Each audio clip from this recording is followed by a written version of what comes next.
This is the BiggerPockets Podcast, show 272. You're listening to BiggerPockets Radio, simplifying real estate for investors large and small. If you're here looking to learn about real estate investing without all the hype, you're in the right place.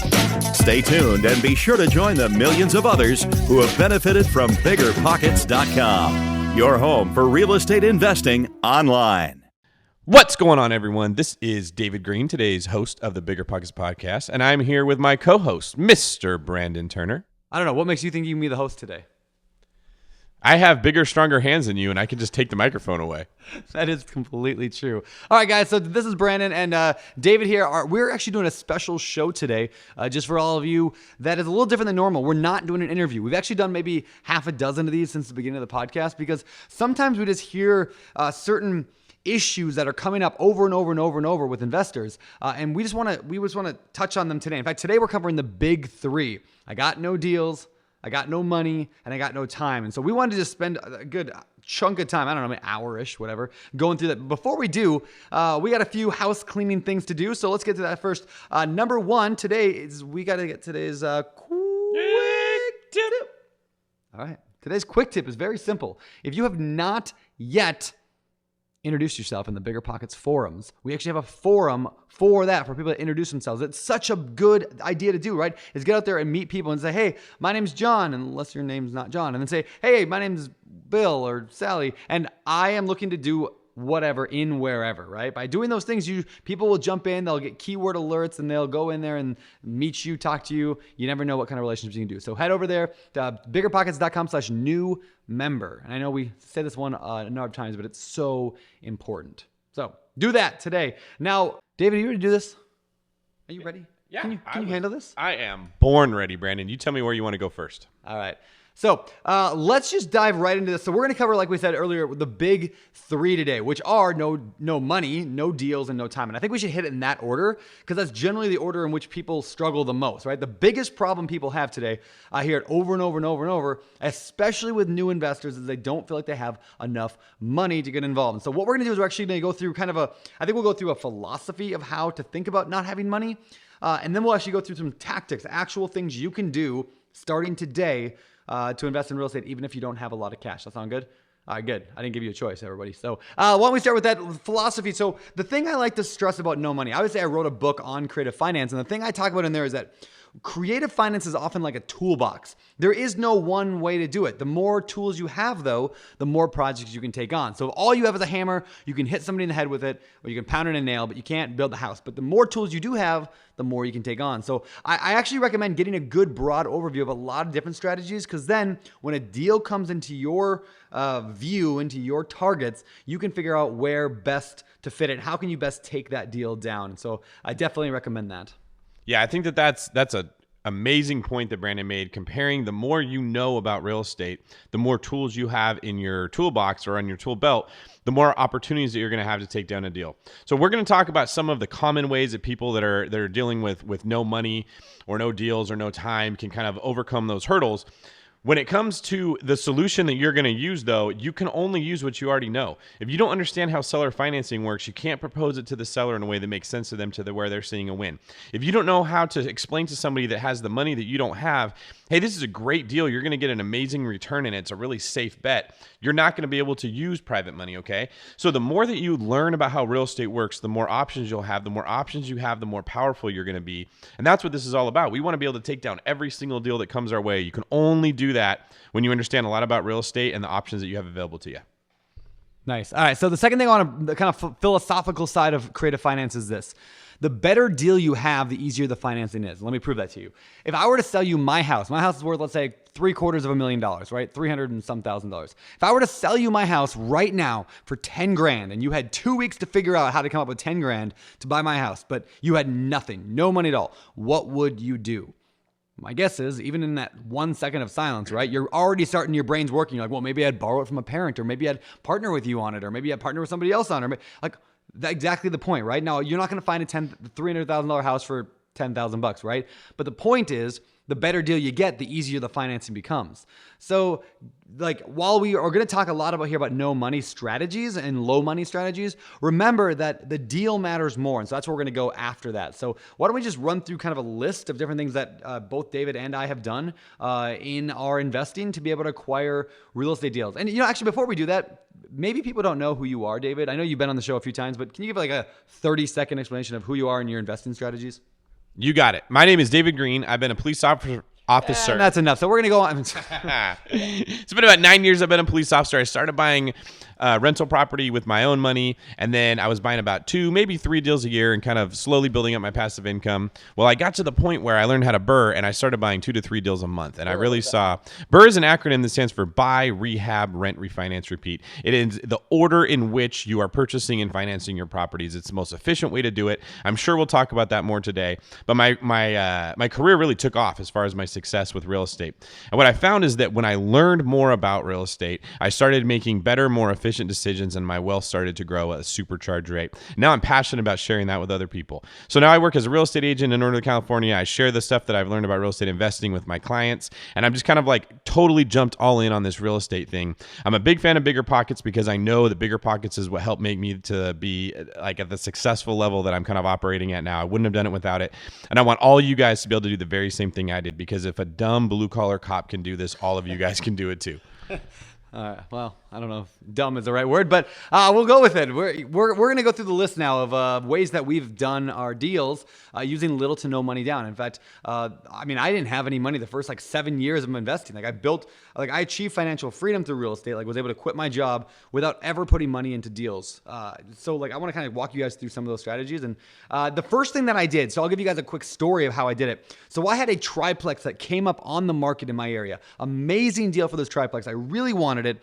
And there was 2 small problems, right? The first one is I had no money. Like $1,000 to my name maybe. And the second problem was I had no job because I just quit it to go flip houses, which I hadn't really flipped any yet. So I had no ability to get a mortgage, none, right? So what most people do is they go, well, guess they can't do it, and they walk away. But the deal was so good, and that's why I was telling you guys earlier, the good deals, you can figure it out. So I actually went and was talking with some friends of mine who knew that they loved real estate. They liked the idea of buying real estate, but listen, they were your quintessential banker's best friend. They had full-time jobs. Both of them worked for the government, made really good income, had amazing credit scores, low income, low debt. They had their house paid out. They were perfect borrowers, right?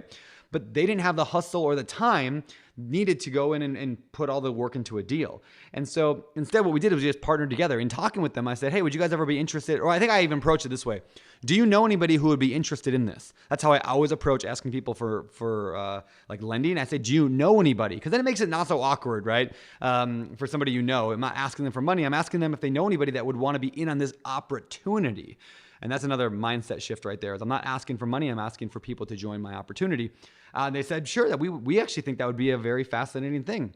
So I said, okay, great. So what they did is they actually, because they had their house paid off, they used a line of credit on their house to cover the down payment. So they didn't even put any money in the deal. They got a line of credit on their house to cover the small down payment. And then we went to a bank and we got the mortgage in their name. Not all banks will do this, but this was a small local community bank. The mortgage is in their name, but both of us are on title. Now, even if we could have probably both put us on title as long as they were strong enough to cover, which they were. But at the time, we just all thought it would be better that way. Anyway, regardless, at the end of the day, I put no money of mine into the deal. Technically, they put no money of theirs into the deal because it was a line of credit. We bought the deal, and every year, this is what I love about this story, is every single year, we go once a year to this Mexican restaurant in my town, which is it's like the best restaurant in my town, or second best.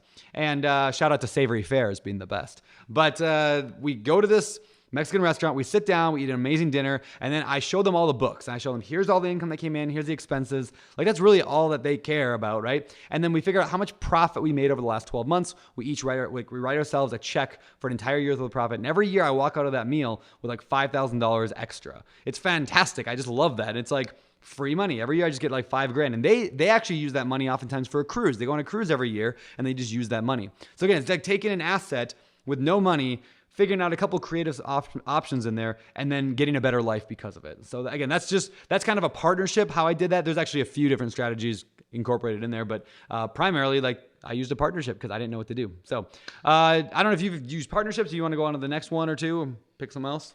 Yeah, I think the point that I want to make about partnerships is that, like, when you're building a house, not everyone does everything. There's a roof guy, there's a contractor guy, there's an electrical guy, there's a plumbing guy, there's a floor guy. They all kind of specialize in what they do. And a lot of new real estate investors think that they got to learn how to build an entire house from the ground up. They have to know all the framing and all the painting and everything. And you really don't. If you're really good at doing your thing, there are people out there that know how to do their thing. And when you put everyone together, that's how you build a house, okay? So if you know you're really good at analyzing deals, get really good at analyzing deals and find people that are not really good at analyzing deals, but they're good at raising money. Or there may be like that gadfly that you can just talk to anybody and they can find people that might want to raise money for you for the deal or contribute to the deal.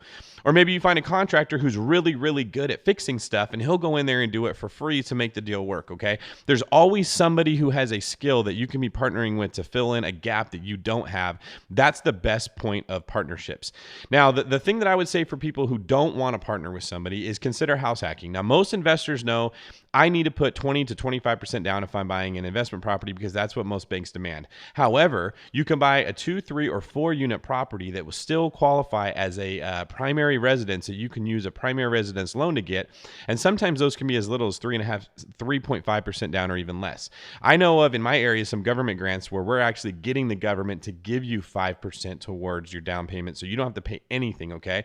If you bought a fourplex that way, rented out 3 of the units and lived in one yourself, you could have yourself your very first investment property that would most likely cash flow or at least be breaking even without having to put a lot of your money down. Then you create equity through that property and boom, you got money for the next deal. So that's actually how I started my very first rental property. I had one live-in flip, but my first rental property was a duplex. I lived in one half, rented the other half out. It wasn't an FHA loan, but it was basically the same thing. It was like a whatever. Back then, it was 2008, so they had a bunch of weird loans. But anyway, I bought this thing, lived in one unit, and then my mortgage payment was like $620 a month or $630, somewhere like that. And the tenant came over and paid me rent at $650 once I got it rented out, and I was like, this is amazing. That's how I discovered the power of rental properties. So that means I didn't have to spend all of my income going towards my mortgage payment, which most people do. They spend the biggest chunk of their money is either taxes or going towards that. So that was gave me the ability to actually stop working. That's when I quit my job and started flipping houses, and that's what's led to the triplex I told you guys about earlier. So house hacking, very powerful. I know other guys do it as well, like Scott Trench, who wrote the book Set for Life. Craig Kurlop, who has been on the BiggerPockets podcast. He's a BiggerPockets financial analyst. I think he does it. And others. It's such, in fact, I was going through, I'm putting together a future book for BiggerPockets. This is the first hint at it, but it's coming out here this fall that Josh Dorkin and I are writing. And in the book is a bunch of stories of our podcast guests and some really legit good real estate investors. And as I'm putting these stories together and compiling them and writing these stories, I realized a pattern. It was over and over and over and over of how many successful investors started with house hacking. You don't need to, but it's such a good way to build that foundation. So yeah, great house hacking. Awesome. All right, what do we got? What else do we got, David? All right, next up is private money. Now, private money is a fancy way of saying somebody else's cash, okay? We're living in an era right now where interest rates are ridiculously low. Now, that's good for spurring the economy. It's terrible for anyone who's trying to make any kind of interest off of their money. So if you find somebody, and they're out there, trust me, that has a lot of cash sitting in the bank that's not doing anything, you can offer them the opportunity. Look, I found this great deal. We'll use your money. We'll use my deal and my time and my expertise. We'll partner together on the deal however you decide that you want to offer it to them. And that's how you're going to put the deal together. Now, get out of the mindset of thinking that they're doing you a favor by giving you their money. You're doing them a favor by getting them a way better return than they would have got on the bank. And like Brandon said earlier, the better your deal is, the more likely they're going to be to jump in and want to do this with you. Okay. So if you find a deal, finding the money is going to be much, much easier. That's just a matter of, we're going to talk later on in this podcast about the lapse funnel. And it's a really cool way that Brandon has come up to make sure you're successful at pretty much anything you do. But if you get out there and you tell enough people, I'm looking for someone who wants to earn a really good return on their money, somebody knows somebody that has that money that you can use for your deal. That's all good. Yeah. And again, just to harp on that one more time, and I mentioned it twice already. Like I mentioned, and David mentioned, you are not begging for money. You have to get out of that mindset. If you find good deals, you are offering something amazing. What's funny is when I tell that story I told a minute ago about the partnership with the triplex, I tell that story and I always get one of three reactions. The first reaction, people say, wow, that was great. Good job, Brandon, right? But a lot of times I get one of two completely opposite reactions. Some people say, well, why would that partner ever do that? They could just go do it themselves. You're just ripping them off, Brandon. The other people say, why would you give your partners half a deal for not bringing anything other than money to the deal? That's crazy, Brandon. They're ripping you off. And isn't that funny how like they're completely two different opposing thoughts, yet like it's just because like where do you value, like what do you value the deal and the hustle and the knowledge and all that? Like where does that fit in? And again, I value that very highly. Today, I probably wouldn't give somebody half just for giving me a down payment. Yep. In fact, I wouldn't, right? Like I'd figure out another way because that's like very expensive money. In fact, I'd probably aim for like hard money over that because I'm not giving 50% away. So speaking of hard money, you want to go there? Yeah. So let's say that you find this great deal and you offer it to someone and you say, hey, and you can come in on this, you'll finance it and I'll do all the work. And they say, I want half. And you say, there's no way I'm giving you half, right? You can go find a hard money lender, which is basically just a lender who is lending money against a hard asset, which in this case would be real estate. And where I'm located, you're typically finding somewhere between 9 and 12% to use your money, and somewhere between 2 and 4 points. Now that is expensive, but it is usually much less expensive than 50% of the deal if that's what somebody wants. What's a point? A point would be 1% of the loan value. So if you're looking to borrow $100,000 from a hard money lender, a point would be $1,000. So if they want 2.5 points, that would be $2,500, right? Now that's because they're making a riskier loan to you because they're loaning against a property that's usually in bad condition and their money isn't secured by anything other than that asset. So it's a little more expensive, but it's often way less expensive than half of the deal. Okay. So hard money is another way that you can find people who they don't make money unless they loan money. They need you. You're a lead to them and they're trying to find people like you to let you borrow money to buy a deal. And if the deal is good enough, it will absolutely pay for the points and the higher interest rate that you're having to use to get the hard money. Hard money is definitely better than no money. And if your deal is good enough, it'll work. Now, another strategy we can talk about is the BRRRR strategy. BRRRR is an acronym that stands for buy, rehab, rent, refinance, repeat, okay? Now, all of those things when you're buying a rental property are being done in some point. Typically, when you're buying the property, you're financing it as you buy, and they're kind of in the same step. Well, with BRRRR, you're not going to finance it until after you fixed it up, right? So a typical deal for me, where I'm going to BRRRR something, would look like I buy a property that would normally be worth $120,000, but I get it for $60,000 because it's in such bad shape, and this person really needs to sell it, okay? Then I spend about $30,000 to fix it up because it needs a lot of work, but maybe I get $45,000 to $50,000 worth of value out of that rehab because my contractor is better than everybody else's contractor because I've spent a lot of time finding the best ones, okay?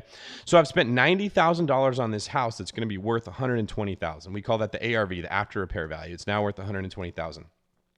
The bank's going to come in there, going to say, hey, David, I see that you just bought this house for $120,000 and you want a loan. I'm going to let you borrow somewhere between 70 and 80% usually of whatever that after repair value is, which would be what the appraiser comes back and says it's worth. So when he comes back and he says it's worth $120,000, they're going to let me borrow anywhere between $70,000 and $85,000 on that. Now, I'm not sure about the math. I had to just do it in my head. Maybe it's be closer to $90,000. 84 to something. 70% is 84,000. So whatever 80% of 120 is 96,000. There you go. So somewhere between 84 to 96,000, right? Now in this hypothetical example, I only spent $90,000 on this house. Okay. So the bank's going to come back. If they let me borrow on the low end, 84, I'm leaving $6,000 in the deal. And if they let me borrow on the high end, I'm getting 96,000. That's 6,000 more than what I put in. Okay. So I walk away with basically no money left in that deal on average because I added so much value through buying the property correctly and doing a very good rehab. That's the way that BRRRR rewards you for doing a really good job with your investing, and you end up getting all your money back, and then you can go invest in the next thing, and you don't have to worry about not having money. Now, you need money up front to be able to do this, but it could come from hard money, it can come from private money, it can come from partnerships, it can come from creative financing. There's all kinds of things that you can do to actually get that money. The point is you're getting it back so you can pay those people back without having a really high interest rate, and now, boom, you've got a property that you finance at a low interest rate and is very profitable. I personally think way more investors should be doing this. Learning how to BRRRR is going to absolutely supercharge the amount of success that you have in real estate, and understanding that I'm not leaving any of my money in this deal is a really powerful incentive to do a really good job. There you go. Yeah, I love the BRRRR strategy. I do it all the time. In fact, I talk a lot about on the show the fourplex that I bought for my daughter Rosie the week she was born. If you've never heard that, let me tell you a quick story. So the week Rosie was born, I bought a fourplex. I used direct mail marketing to get it. I bought the fourplex for super cheap. The guy wanted $90,000, but it was a disaster. I mean, just a complete pit. Needed a complete gut job. Every unit pretty much needed to be remodeled. And it's actually 4 separate houses, but I really liked it a lot. So he wanted 90. I said, there's no possible way I can do that. I could pay like 40, and he basically hung up the phone. A month later came back and said, okay, can you go a little more, 45? And I said, okay, I can do 45. And so I bought it. I ended up putting $120,000 of work into this. So it needed a massive rehab. And I went over budget on this thing, but at the end of the day, now we have $160,000 total into it. It's worth somewhere between $220 and $240 right now. So I've got all this equity in it. So then I went to a bank and I refinanced it. Now my plan was to refinance 80% of it. But the bank, when I went through it, they said that would be just fine. Either the 70 to 80%, that's fine. At the end of the day, they stopped me and they only let me do like 110. I think my loan's for 110. So I got a little bit of money left in the deal. If I want to go back now and refinance it again, which I might at some point, I could, but at this point I didn't. But either way, I didn't get all my money out, but I still got this thing done. Now it's on a 30-year, well, I shouldn't say that. It's on a 30-year mortgage, but I set up payments so it's paid off in 17 years. So why did I do that? Why did I set up this pay off in 17 years? Because in 17 years, Rosie Lou is going to be going off to college. That should be worth, by that point, 17 years from now, 220, 240 should be worth hopefully 350 somewhere in there, conservatively. So, she'll have $350,000 to use for college or to use for her own real estate down payments or to use for whatever. But basically, I was able to help my daughter not be strapped by hundreds of thousands of dollars of student loan debt because of a real estate deal that I made today. And I mean, anybody can actually, I know we're not really talking about no money here, but I just love that strategy because any parent, if you have a kid under the age of like 5 right now or 6 or 7, all you need to do is buy one property that breaks even. Like, I'm not saying break even, but like if all you did was bought a property that broke even on a 15-year mortgage, you could pay that thing off over the next 15 years, and that's your kid's college. And you get to use that as a case study to show your kids how wealth and financial freedom works in the real world. So anyway, this is a side note there. I think that's just kind of one of my coolest things, strategies for real estate. Brandon, let me ask you, how much equity is in that house right now?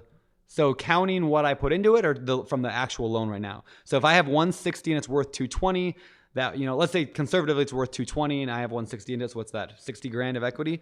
But I only owe 110 and it's worth what did I say? 220.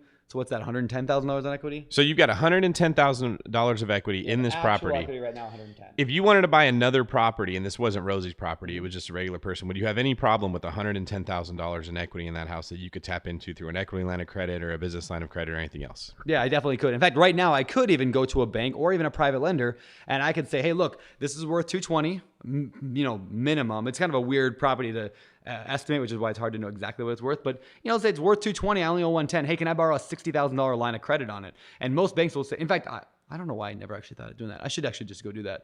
I can get a line of credit. This is awesome. This is like live helping from David Green here. If I go to a local community bank and say, hey, can I get a second mortgage on this rental property? There are some that will do that. Not a lot, but some. And then I have more cash to go and do another deal. And so I could tap into equity if I want to, but I also just really like the idea of paying that off before college.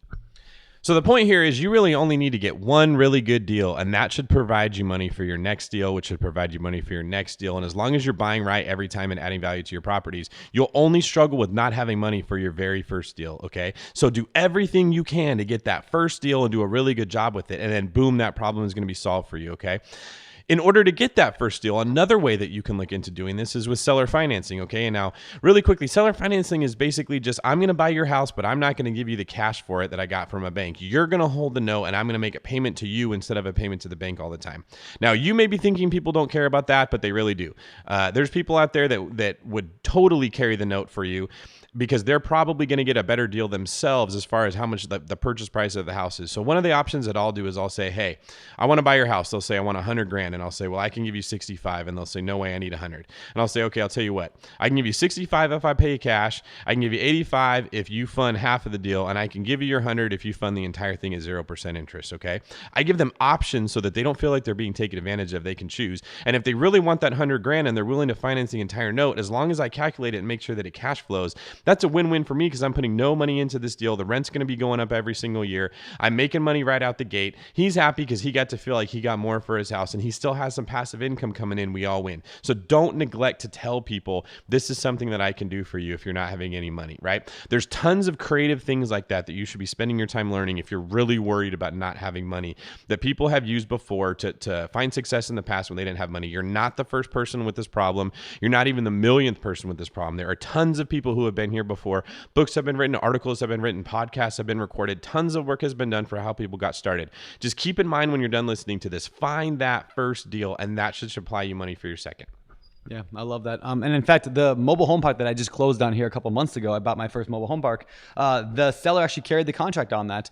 Most of it, I think we put down. I think at the end of the day, we ended up putting down around 10%. It was supposed to be 20, but we got some good negotiation in there. I think what we got 5% interest for a 25-year note on it with no balloon payment. Like, that was from a seller. And why people say, well, why would this guy take a 5% interest on it when he was just getting all the cash flow before? It's because now this guy, who was like, I think he was in his 70s or maybe even late 60s, early 70s. Anyway, he's now like able to just get a check every single month. We're going to mail him a check. And he sold it to the people he knew. He's actually a BiggerPockets member. So he knew me and the partners, Ryan and Mindy. And he could trust that we were just going to give him steady income for the rest of his life. He'll never again have to worry about that park. Won't have to worry about phone calls. Won't have to worry about tax stuff. Like, we are now the owners of that park. He just makes money every month. So seller financing is a very cool way to finance your deal. My 24-unit apartment complex also was seller financing. So you never know if you don't ask, right? It doesn't hurt to ask somebody, hey, can you carry the contract on it?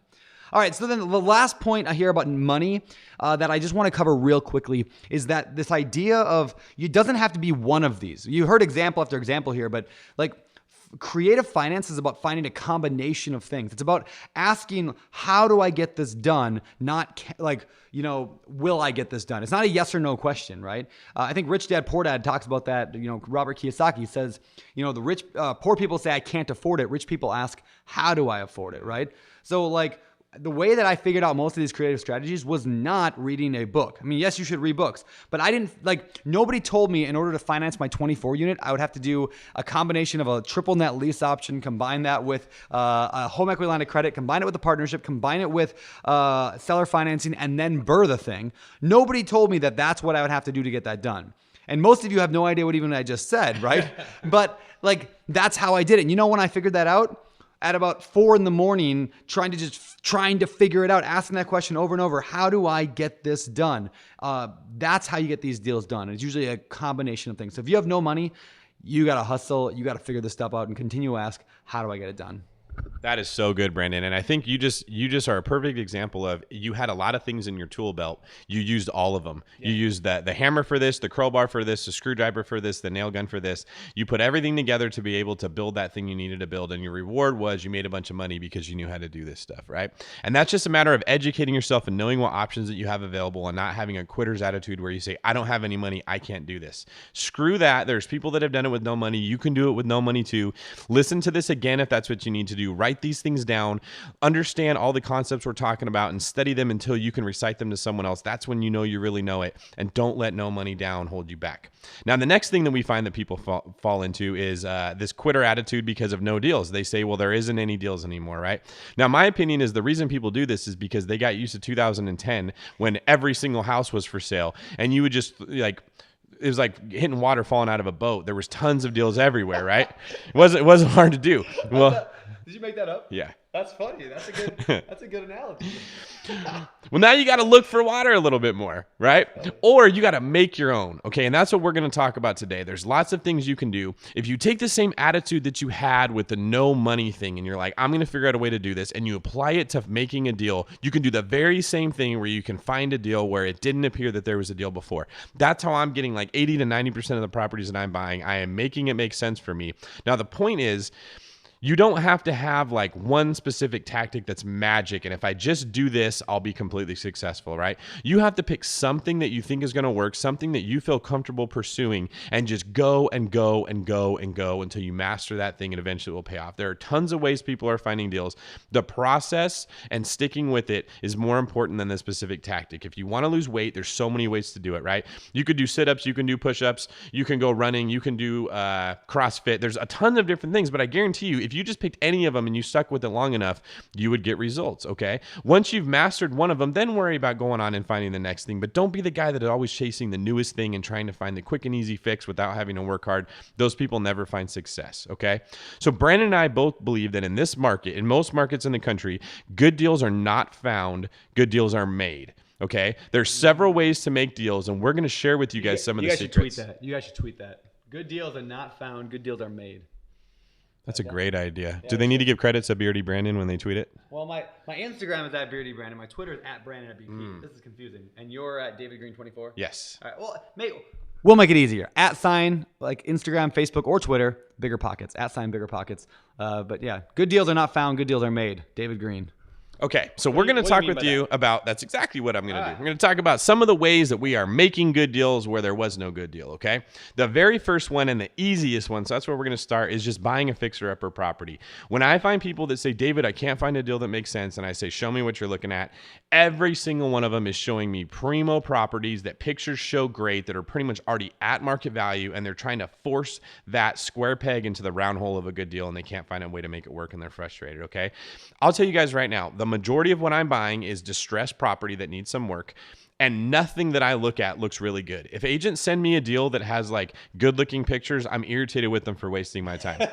I don't want it, man. I want a house that smells like cat pee, that has walls in the wrong places, that looks like somebody started to fix it up and then ran out of money and just left it there and it's been rotting for the last year, right? That's like the perfect deal for me to be able to find, because I can add value through my rehab and I can make it worth a lot more money. Now, there's a lot of different ways that we're going to do that, but Brandon, have you had a similar experience?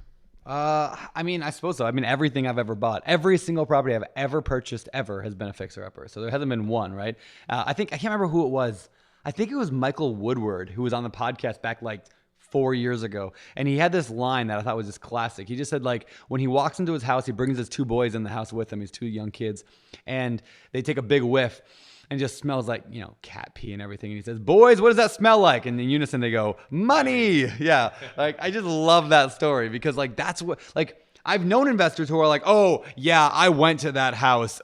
I walked in the front door and immediately turned around. And I'm like, good for you. That's why I'm successful, right? Like, that's why, because I go in and I'm like, I like that. So anyway, fixer-uppers, fantastic. And that's a good way to make a deal happen. But there's other ways as well. One of my favorite tactics is to look for what I call hidden bedrooms, which means you're looking for opportunity to add square footage, add a bedroom, add a bathroom, whatever, where there isn't currently one. Most specifically, this is going to be a little bit market dependent, but I'll tell you what I look for. I look for 2-bedroom houses that I can turn into a 3-bedroom house. And they're actually quite prevalent. Like most agents don't know what they're doing. So like they'll just list the house at a 2-bedroom house and not realize that there's actually a 3rd bedroom. And right now there's just, some reason, no closet, or they call it a rec room. But the number of bedrooms makes the biggest difference for me, at least for rental properties, but flipping as well. Like the difference in value between a 2-bedroom and a 3-bedroom in my area is huge. That might be different in your area. I'm not saying it's a hard and fast rule everywhere, but in my area, between a 2 and a 3 is massively different. I hate renting 2-bedroom houses out. I love renting 3-bedroom houses out. So the way that I do that, I look for 2-bedroom listings that have over 1,000 square feet. If there's over 1,000 square feet listed on the listing and it's only 2 bedrooms, there's probably a hidden bedroom somewhere, right? There's probably like this massive rec room or this big attic space that's just like empty. And so I will often turn those into a 3rd or even a 4th bedroom, making the value significantly higher. Again, I found, like this hidden deal, but really I just made it because nobody else saw that. So anyway, anything on that? Yeah, the reason that this works is because Brandon and I understand the way that properties are valued, okay? Now, multifamily properties are considered a business, and they're valued based on how much money they're generating for the owner, how much profit, okay? Single-family homes, and by single-family, I mean anything 4 units or less, are valued based on what somebody else paid for it. So appraisers are assuming that even though we're investors, they don't care. They don't know the difference. To them, how much is this house worth based on what another house is worth? Because that's what most people who are buying a house to live in care about, okay? A 3-bedroom house is going to be worth noticeably more than a 2-bedroom house because almost everyone in the modern day family wants at least 3 bedrooms. A 4 will be worth more than a 3, but not as much as a 3, more than a 2. A 5 will be worth more than a 4, but not quite as much. And eventually, once you get above 5, it doesn't really matter. It's just the square footage in the area, right? Yeah, it's a weird house because you don't need that many bedrooms, okay? So because we understand that, we know how appraisers think, we put the property in a condition an appraiser is going to care about more, all right? Now, another thing that appraisers care about isn't just the number of bedrooms, it's also the number of bathrooms. Like anything more than 1 bathroom helps you a lot. It's hard living in a 1-bathroom house. If you can add a 2nd bathroom to a house or a 3rd bathroom to a house that has 2, you can increase its value quite a bit because now they're using comparables that are 3 2s instead of 2 1s or 2 2s, okay? That's why that works. There's lots of ways that I figured out through rehabs where I can add value to my home without spending a lot more money, okay? We don't need to actually go spend 30 grand to add another wing onto a house. Oftentimes there's parts of that project that are already done for you and you just have to go fill in the completions. So I do a lot of investing in Florida. Now in Florida, they have what they call Florida rooms. It's like a sunroom, okay? Or we have them in California that oddly enough, they're called California rooms. It's basically just like a part of the house that is like an indoor/outdoor living space. So it has a roof, it has electrical run to it, but it doesn't have 4 walls. Maybe it's missing 1 wall, so you're still feeling like you're in the backyard. In Florida, they put up these screens or these nets so that bugs can't come in there and bite you, right? The cool thing is the foundation, the roof, the drywall, the electrical, and sometimes plumbing are already run to that area, but it's not included in the square footage of the house. Now, appraisers care about how many square feet the house is because what they generally do is they say the average price per square foot for this area is $100. I multiply that times how many square feet the house is, say it's 1,000 square feet, and boom, that's how they come up with the value of your house. Then they adjust it based on how many bedrooms and bathrooms it has next to the comparable properties. If I can add 300 or 400 square feet to my 1,000 square foot house, I'm making the price per square foot get multiplied by a lot more square feet, which means my house is going to be worth a lot more. If I can do that for only $6,000 or $7,000 because most of that work is already done and all I have to do is run up some drywall and put in a ceiling fan and maybe build a closet, not only did I add $300 or $400 square feet of space, but I did it very cheaply, and I could add a bedroom or a bathroom or both to the home, and boom, I've just created my extra bedroom. I routinely do this for $6,000 to $7,000, okay? And I add $30,000 to $40,000 worth of value to the house because I don't have to build a whole wing onto a house. I'm taking space that's already there and I'm improving it. Now, that deal might not have looked like a great deal when it was a 2-bedroom, 1-bathroom house. It was worth all the same as the other ones. But if I buy it and then I make it a 3-bedroom, 2-bathroom house with extra square footage, now it's comparing to much more expensive properties. My value skyrockets, and then when I go to refinance it, I'm getting all my money or sometimes more of my money back out. The lazy investor wants a house that someone else has already done the work. The pictures look great. It's already renting for the most that it can be. There's nothing to be done to improve it, and they want to try to make that work as their investment. The wise investor looks for ways to add value to his property or her property, get more money back out of the deal, and grow their net worth slowly and systematically. Man, that was awesome. I love that example. The sunroom or the California room. Very cool. All right, so I want to shift gears here a little bit. We're going to still talk about how to find deals. I know you guys are looking for some actionable tips, and I hope that was actionable for you. Right before we're going to give you what we do to find deals. However, before I do, I want to explain a little bit about the process because, again, the process is more important than the specific tactic. That's true in almost anything, right? But in this case specifically, again, I could give you a couple tactics which we will, but if you don't run it through the right process, you're never going to get through it. This is what the process looks like, and I call it the LAPS funnel, LAPS, and it stands for this: leads. You have to get leads into your business. Then you have to analyze them. You have to analyze them. Then of all the ones you analyze, you need to make some offers, or I call that pursuing a deal. You have to go after some of those deals that you analyzed because now you know how much to pay for, right? Because you analyze it. So you go after them, you pursue it. And then the final S on LAPS is success. Some of those are going to turn out. Here's a real life example. So I sent out 300 direct mail letters a year and a half ago when I was looking for, almost 2 years ago now, when I was looking for that property for my daughter who was soon to be born. So I sent out 300 letters. Out of them, I got back like 40 phone calls. So that was a good ratio. I got a good number back because it was a very targeted audience that I mailed to. It was like absentee owners who had owned their property over 5 years with a certain amount of equity. I can't remember off the top of my head. But so anyway, so I sent this list, 300, got back 40 phone calls. Some of them were tire kickers, whatever. But of them, there was about a dozen that were serious like contenders, right? So out of those 12, I analyzed those ones seriously. So L is leads. I got 300 cold leads, 40 hot leads, you could say. And then I had 12 deals that were like worthy of analyzing. I made offers on all 12. And then I got one of those eventually accepted, right? So now is that guaranteed you send out 300 letters, you're going to get a deal? Of course not, right? But if you consistently work this LAPS funnel, you're going to get deals. In fact, this is the exact process that every single solitary investor in the world does. Don't believe me? Like they might not know the word LAPS funnel because I made that up because I like making up names for things like BRRRR and house hacking, but like they do it anyway. Like you can't buy a house without pursuing it, right? They don't fall into your lap. You can't really pursue a deal unless you know how much to pursue it for. You have to come up with some kind of price in your head. And then you can't really analyze deals if you don't have some kind of lead source, right? So my point is this: every single person follows the LAPS funnel. The investors that are like the best in the world, the ones that we've interviewed here on the podcast for years now, like I came up with this sort of like methodology after talking to almost 300 different investors. The ones that are the high volume investors, or the ones that are getting their goals accomplished, are the ones that recognize the funnel. Again, they might not say laps, whatever, but the same thing. They know how many leads they're getting. They know how they're getting leads. So that's what we're going to focus on next. Anything you want to add to that before we move on to the actual tactics? Yeah, I just want to add that this is not unique to real estate investors. This is how every successful business person or salesperson is making money. So in my first year being a real estate agent, I was the number one in my office out of 100, right? I didn't know sales. I was a police officer. The reason I did so well is I already understood this principle that Brandon is talking about, that I was applying it to my real estate investing business. So it made sense to apply it to my real estate agent business, right? I had to go get a bunch of leads, which for me was people that I knew that would know people that wanted to sell a house. I had to talk to them and analyze, is this someone who's going to send me referrals, or is this someone who doesn't, right? Maybe they don't even know anybody who lives in a house, so that's not a person that's worth pursuing. Then I had to pursue the people that I knew would be most likely to send me deals, and then I ended up having success, okay? You can apply this to anything that you're trying to accomplish, but why not apply it to real estate investing? Because that's what your goal is, and that's where you're going to get the most bang for your buck. Technically, I applied this to dating, right? So there were a lot of girls out there in college, right? And there was tons of leads out there, and then I analyzed some of them, and I found some that were, fitting. And then I'll have to be careful here because Heather will listen to this later. And then I analyzed them, and then I pursued one of them, and then I got rejected. This is actually a true story. I got rejected from Heather the first time I asked her out.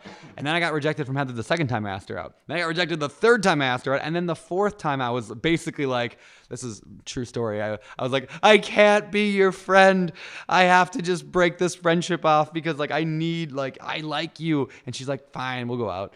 And somehow, so for the first month, I thought she would just be nice because I held that over her, which there's a lot of sales techniques built into that story, but I'm not going to go into it now because we want to get to the actual tactics. So funnels are everywhere. People make fun of me because I put pretty much everything in life into a funnel. By people, he means me. Yeah. Brandon turns everything into a funnel. Everything into a funnel. All right. So let's get into some ways to fill your funnel. Number one, the MLS, which means the multiple listing service, which is the MLS is like this. Back in the day, let me give you a lot of people don't know the actual story, and you can correct me if you know this any differently than what I've known it, but back in the day, everyone had lists that they would fax around. Here's all the properties that are for sale, and my brokerage would send it over to your brokerage, and we compiled this big list of them. Well, then this thing called the internet came around, and those lists went online. But still, today, those lists are governed by a whole bunch of different groups called the different MLSs, right? There's a MLS in the Northern Bay Area, and there's an MLS in the Seattle area, and there's an MLS in there's tons of them. I think there's hundreds anyway. And so the MLS is, when people say the MLS, we really mean the MLSs, but that would be weird to say. Okay, so there's the MLS, we'll just call it that, and it's where all the real estate agents put their deals that are for sale so other real estate agents can see it. To have perfect access to the MLS, you need one of two things. You need to either be a real estate agent, or you need to have a real estate agent that's going to give you access to it, give you a way into it. Now, there's a third way, and that you all know about it, I'm sure. It's the portals. So imagine a portal you're sitting outside a house and you're looking through the window. So Zillow, Redfin, Trulia, Realtor.com, those are portals. They look into the MLSs, and they have special arrangements work out with the various MLSs, but they're not perfect. Well, since we don't have a good real estate agent, I'll just have to jump in and do the job instead. Now, the key to finding a really good real estate agent is something I refer to as RKR. Rock stars, no rock stars. Okay. RKR. You don't want just any real estate agent. You want a really good agent. And furthermore, you want a good agent that knows how to work with investors. They could be an amazing agent that's really good at working with families trying to find a house, and they will be horrible for the purposes that you're serving, right? Remember our tool belt analogy. You don't want a hammer when what you really need is a screwdriver. You need to go find the right agent to help you. Now, one of the questions that I'll ask agents when I tell them I'm an investor looking for property is, do you buy properties yourself, right? If you find an agent that does buy investment properties themselves, they already get everything you're trying to do, especially if they're good at it, right? And they're going to know people that you're going to need for your team. In the book that I wrote for BiggerPockets, Long Distance Real Estate Investing, I talk about the core four. Those are the four people that you need to put on your team to help you invest successfully. If you find an agent that already knows those people, boom, in one step, you've kind of figured out that problem for yourself. Now, agents will send you deals. Keep in mind that you're looking at deals for how you can make it a good deal. You're not just looking for something that's already been made. So tell your agent, I'm looking for houses I can add square footage to. I'm looking for 2-bedroom, 1-bathroom houses. That's what I want to go see. Then when you notice when they send you the list that one of them has 1,000 square feet, that's the one that you click on and you start looking into and say, hey, where can I take a dining room and turn it into a bedroom or a den or whatever the case may be? Maybe it already has a bedroom and all I have to do is add a closet and it's a official bedroom, right? That's something that you can do for $600 or $700 and add a lot of value to your house by doing it right. Let your agent know this is what you're looking for, and then kind of gauge how are they responding. Do they seem really unsure of themselves? Like, this isn't something I do. That's the wrong agent. Keep moving on. If they get excited when you talk about this, then you know you found someone that can help you. Yeah, and I love that. And so to go back to the RKR, the rock stars, no rock stars, is find a rock star in your life. Find somebody who's awesome in that market you want to buy in, and ask them if they know any real estate agents, because rock stars know rock stars. Another thing you can do is go to your Facebook page and just ask your family and friends, anybody have a recommendation? Now, there's no guarantee they're going to be good. It's just like, hey, the guy at work is an agent, right? But at least it gives you some leads that you can then analyze, and then you can pursue one of those agents, and you'll find a good one, right? Laps works in everything. All right. So anyway, so finding a good real estate agent, they can actually help you find deals on the MLS, like David said. One thing I like to do is have your agent, if they have the ability, which most do. I'm assuming, do you guys have the ability to set up automatic email alerts? Absolutely. Okay, yeah. So I can get an email set up so that anytime a 2-bedroom house comes on the market in my area, or any house under $200,000, I'll get an email, because I want to be notified very, very quickly. So I'm going to work with my agent to get the right email alerts set up. That's a very quick, actionable tip you can do today. Like, don't go to bed until that's done. So anyway, get a real estate agent. Okay, next up is going to be the wholesaler, right? Wholesalers are people whose job it is to find a deal, put it under contract, and then find someone like you that wants to buy it. Now, the question that I often get asked is David, if they buy properties for themselves or they're a wholesaler and they get great deals, why would they give it to me, right? That's a question everyone says. The reason is they probably don't have enough money to buy properties that they get under contract, just like you were worried that you didn't have enough money at one point, okay? Everybody out there has the same problem. They either don't have money and they have deals, or they have deals and they don't have money. But no matter where they are in the cycle, somebody's going to have a property that's a really good deal that they can't do anything with. You want to know that person, and you want that person, more importantly, to know you, so they bring you that deal. Now, the analogy that I like to use is I don't want to just go learn how to catch fish. I want to find a fisherman that is so good at catching fish that he catches more than what he can actually eat, and the fish are going to go rotten if he doesn't sell it to me at a discount, right? Now, I often find the most success with this with wholesalers, but I also do it with other investors who will earn a wholesale fee for bringing me a deal, or a real estate agent who does it himself, but he's got 3 or 4 going on and his contractor's completely swamped and he doesn't have any more money. He might as well represent me in the sale of it than just lose it completely, because that fish is going to go bad, right? So by using the Laps funnel to continually, what we call lead generate for more leads, it can be properties for yourself, or it could be people that are going to find properties, and let them know, if you find me a deal that meets these criteria, I will pay you fill in the blank. $5,000. I'll send you a bunch more referrals for your business. I'll let you partner on it with me, whatever you want to do. But find people that are also like you, looking for deals, and don't think that they won't help you just because they're also looking for deals. They're going to find fish that they don't have time to eat, and they want to sell it so that it just doesn't go rotten in the boat. Have you guys noticed Dave is really good at analogies? He's fantastic. All right. Another technique for finding deals, check out things like Zillow. I mean, I actually got a deal last year. Just somebody who was like, I want to sell my house. I don't want to use a real estate agent. But they know Zillow, because Zillow's it's a powerhouse, right? So they just went and posted or like put their house on Zillow. And I happened to be looking at it that day, and I went and bought it, and we flipped that house. And so check things like Zillow, but also you can just spend time analyzing deals you find over on Zillow or Realtor or Truly or Redfin, and get real comfortable with it. Those are good sites as well. Another online website you can go to find deals actually is called BiggerPockets.com. A lot of you didn't know that we actually on BiggerPockets have a marketplace. There are hundreds and hundreds of deals being added every single week from wholesalers around the country, from turnkey providers, from real estate agents. They list the properties on our marketplace, and you can go in there and dig in and see what you can find. That's especially helpful since it's a national page if you're interested in buying out of state. So every day or so, just go in there and run through the list of all the new marketplace listings. You might find your next fantastic deal there. And then let's go to the big one that most high volume real estate investors use, and that is direct mail marketing. And I talked about it earlier. I sent out 300 letters. But yeah, it's like a simple process. You send a letter, and then you get phone calls back, and then some of them work out, right? It's just leads, Laps funnel, right? The problem is people will do like one direct mail letter. They'll send out 500 letters, 1,000 letters, whatever. And then they don't get any calls. They don't get many, and nothing works out. And they're like, this sucks. It doesn't work. Brandon's a liar. And then they go back to watching TV every night, right? But the people who are successful, they just consistently send letters trying to tweak and test them a little bit, but they're always trying to improve their game. And over time is when direct mail marketing works. I mean, I've heard some stats and I don't know the exact ones now off the top of my head, but like, it's like the average like direct mail caller doesn't call until they've received like 7 letters. Like it takes time, and you got to make sure you get a letter to them when they're in that moment of, okay, fine, I'm going to sell this thing. So direct mail marketing can be very powerful. If you're going to take advice from anybody on persistence, it needs to be Brandon Turner. This dude married somebody so far out of his league that most people wouldn't even believe me if I told you he outkicked his coverage because he was so stinking persistent, right? If he got a great deal on a wife, you can get a great deal on a rental property using the exact same strategies that this guy uses, okay? What I tell people is if your job was to go out there and you wanted to chop down a tree and you swung the axe one time and the tree didn't fall, would you quit? What if it took 5 swings? Would you quit? You're actually worse off if you swing 5 times and quit before that tree goes down, because you've expended all this energy and you got blisters on your hands and you wrist thrown at your back and then you got no result, okay? You don't find success from hitting a home run on the very first pitch that you see. You find success by slowly whittling down that tree over and over and over until it finally topples. And through the process of that, you learn what worked and what didn't work. And the next time you go chop down a tree, you do it in half as long because you learn how to swing the axe better. Direct mail works the same way. Look at those analogies. That was wonderful. All right.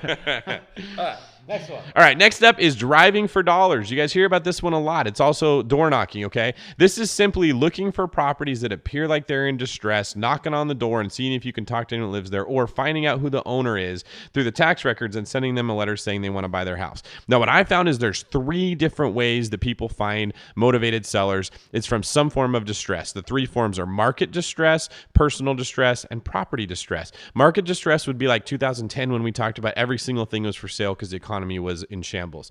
Personal distress is really the best way. That's where you find someone that's going through like a divorce or a death in the family or a gambling debt or whatever they have going on. They have to sell that house really fast. Property distress is the ones that I tend to target. The house itself is in disarray, and so it's not worth very much. If you're driving around and you look for houses that are in property distress, you're increasing your odds by a lot that lead is more likely to turn into something that's worth analyzing, that's more likely to turn into something that's worth pursuing. If you don't know what to do, put on the BiggerPockets podcast, drive around and educate yourself, and while you're doing that, look for houses that have really high grass, need a paint job really bad, look like nobody's been living there, newspapers all over the place, all the signs that someone just stopped caring about that house. And then find a local real estate agent and say, I'd like to get the mailing address for this property right here. They can look it up in the tax records for you. You can send a letter to that person and say, hey, I want to buy your house, and your odds of finding success are much bigger. Yeah, that's awesome. All right, let's go through another couple. Here's a really tangible one that you can do right now. If you have no money to find deals, I want to give you something that it takes persistence, but it can work really well. And that is using Craigslist, but not like posting an ad. You could do that too. That's not a bad idea. But I'm talking about going to Craigslist and finding mom and pop landlords who have listed their properties for rent. You can usually find them because they're not very good ads, right? Property managers, you can kind of tell which ones are those, and real estate agents if they're listing it. But look for mom and pop landlords who just are using Craigslist to put their property for rent, and then call them up. I mean, like, that is a lead right there. And why do I say that? Because I would say most, I don't have any stats to back this up, but I would say most landlords hate their life. Like, most landlords have not read the book on managing rental properties that my wife wrote most of. Like they don't care. They haven't read the books. They haven't talked to other landlords. They just somehow fell into it, and now they hate it because their tenants are taking advantage of them and they're not paying their rent and they're having problems. There's a lot of that goes on. So by calling those people, I mean, they give you their phone number right in the ad usually. Like, how much easier can it get, right? And you call them and be like, hey, I'm a new real estate investor and I'm looking everywhere to find my first property, and I saw you had one for rent, and I'm not looking to rent it, but I would love to talk to you about buying it. Is any chance you want to do that, right? Yeah, 9 times out of 10, you might hit a no. And 1 time out of 10, you might hear a yes. Or maybe let's talk about it, right? In fact, I'd probably guess more than 1 out of 10, you'll get a, hey, let's talk about it, right? Everything's for sale to an investor for the right price. So get that conversation going. And again, now you got the leads. You're going to analyze some. You're going to have those conversations, and you're going to pursue some of them, get rejected a lot. It's going to feel like high school prom all over again. And then at the end of the day, you're going to get some accepted. But here's the deal. I've told this to people all the time, and I've done this a little bit, but I'll tell you why I failed at it and why almost everybody does, because I'm not persistent or consistent about it, right? So I've done this one a few times, but it's hard. I hate picking up the phone, right? So what I need to do, I'm just thinking out loud here, what I need to do is hire someone who likes the phone, and they're going to make phone calls, and not just once. I want you guys to grab your phone right now. If you want to do this, grab your phone right now and hold it up, and you know how you can talk to Siri, right? So hold on and be like, remind me every Monday at 5 p.m., go to Craigslist and get the landlords, right? And then Siri's going to do it for you. That's all you got to do to be able to get, like, now you got a system that you can work each and every week. And if you did that for 52 weeks in a row and you called 20 people every single week, do you think maybe somebody in there would want to sell you a house and maybe you could work the lapse funnel out? Right? And if you're like, oh, I'm busy, I don't have time, do you think you could find somebody that just has some stay-at-home time and see if they want to do it? I mean, 20 phone calls a week is not that bad, right? So anyway, that's just another very simple thing. You don't have to have any money to do it. You just got to have some hustle. All right. Now, keep in mind that you may call those people, email those people, reach out to them, and they say, no, I don't want to sell, right? They may not want to sell today, but what do you think about 6 months later when the pipe is busted and the tenant hasn't paid the rent and they have a dog that bit someone and they're looking at a lawsuit, and all of a sudden their emotional state is, oh my God, I don't want to be a landlord anymore. If you don't call them when they're in that mood, somebody else is going to. It's going to be a real estate that they reach out to sell their house, or it's going to be another investor that buys it. It is very important to be systematically and work a process and politely call that person consistently and say, hey, I still want to buy your house. Are you interested in it yet? No. Okay. And then 2 months later, 3 months later, do the very same thing, because there is going to come a time where a lot of them don't want to own it anymore. And with that same technique, we can find another lead source, which is going to be meetups or other real estate investors. Okay. Lots of people own real estate. You are in the mood, if you're a BiggerPockets person, of I want to buy as much as I can. I want to own as much as I can. And that's awesome. Okay. There's a part in this cycle where you don't want to be a landlord anymore. You don't want to own real estate anymore. Either you're not good at it, or you bought bad properties, or your life has changed and you just don't want to put the time into it anymore and you want to get rid of it. Be the person that finds that person first and say, hey, if you ever want to sell, I want to be the first one to get a crack at it. I want to buy these properties. Okay. Landlords on Craigslist. Yeah. The reason that's going to work is because you know they own properties. Well, so do other investors. Okay. And if you can build a really good relationship with that person through meetups, through REIA meetings, through BiggerPockets, through whatever you're doing, they're going to come to you first. And I'll give you guys another little quick tip here. The more someone likes you, the harder it is for them to take advantage of you. The more they like you, the better price and better terms they're going to give you on that deal, right? So networking with other investors and letting them know what you want to do and why you want to do it and bringing value to them is a great way to get first shot when they want to sell their properties. In fact, so here's a story. I haven't actually told the entire in-depth story yet about how I got the mobile home park that I got recently, but what happened was Ryan Murdoch, who has been on the BiggerPockets podcast back last June, I think, he had bought a property from another BiggerPockets member, and the guy had carried the contract on it, seller financing. Anyway, so this is a few years ago. So now this investor was getting ready to retire, like completely get out of the game, and he had this mobile home park. So you know what this guy did? He didn't go and list it with an agent. He went and emailed Ryan and said, hey, do you have any interest in a mobile home park? Ryan was like, no, not really, but I know a guy who does. So then Ryan called me up and said, hey, Brandon, I know you wanted a mobile home park. What do you think of this one? And he thought there was like no way I was going to care about it, because he thought it was a long shot. But it was exactly what I was looking for. So I said, sure, Ryan, if you partner with me on it, because I ain't going to buy a property. I mean, I'm in Hawaii right now, right? That's like 6,000. You cannot get farther away from Hawaii than Bangor, Maine.